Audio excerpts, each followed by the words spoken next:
and we're looking for a common position. The running back starting from rest in position 5 meters behind the line of scrimmage, and you've got he's accelerating at 0.25 meters per second when the play begins. A defense back starts from a position of 15 meters in front of the line of scrimmage, running towards the running back with a constant speed of 2 meters per second. Okay, when the play is beginning. All of these things could be assumed to be constant during the time. So we would ask, where would the tackle occur? So in this case, it's always best to start by giving yourself a visual with a coordinate system. That's true in any problem. You'd set an origin in a coordinate system, so you'd set the line of scrimmage to be your x equals 0 would probably be the most convenient place here. And then label on the axis the position of each person to begin with. The running back here at -5 meters, right, relative to the origin, and the initial position at +15 meters for the defense back that's going to be running this way. So he's running to the left, he's running to the right. Question is, where are they going to meet? Well, here's our kinematics equation that shows us position as a function of time. So that's a great place to start. And really what you want to do is probably label these values that are given in the problem, or that you can assume in the problem from the reading for each object. So for instance, the running back starting from the -5 meters here, the defenseman starting from the +15, we're looking for that final x position. The running back starts from rest, the defenseman is going to be moving with a, actually that should be -2 meters per second. Let me change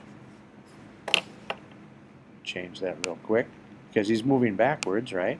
These should not be positive signs. What you want to do is have those be negative sign here and a negative sign here, because he's moving in the backwards direction. All right, the acceleration of the running back was given as 0.25 meters per second, and the defenseman is going to be traveling at a constant velocity, so his acceleration would be 0. Okay, so in this problem, what you would do is then do your substitutions into the kinematics equation for each person. All right, so simply do your substitutions, write your equation of motion for each football player, and realize that what we want to do is find the position where each of their x positions are going to be equal. So the hint there is you'd set your equations of motion, once simplified, equal to each other. All right, say right here and right here. And now it becomes simply an algebra problem from here on out. So basically all the physics work and all the setting up of the problem has been done. And now you just need to use your math skills to take it the next step. If you take a look at the problem then and combine terms and set it up this way, this particular problem would involve using the quadratic formula. Not all of them do, but in this case that's your easiest solution. If you take a look at the formula right here, we can use the quadratic to solve this, quadratic formula to solve this, and if you substitute in the right terms and choose the positive root, you get 6.968 seconds.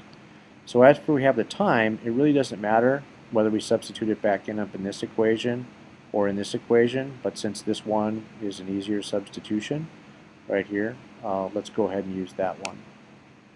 In doing that, plugging that time in, we can find that the position then that was given here is going to be 1.064 meters where he's going to be tackled. So the running back just got past the line of scrimmage a little bit. Another question you could ask is, how fast would the running back be moving at that time when he was going to be tackled? And if we take a look, we could use our equation of motion for velocity. Remember, the running back started from 0, was accelerating at 0.25 meters per second the whole time for that time interval. So we'd find out that when he was tackled, he was moving with a forward velocity of 1.74 meters per second. There's an example of how you can do a problem with two objects trying to find the common position, or common displacement, common position at the end.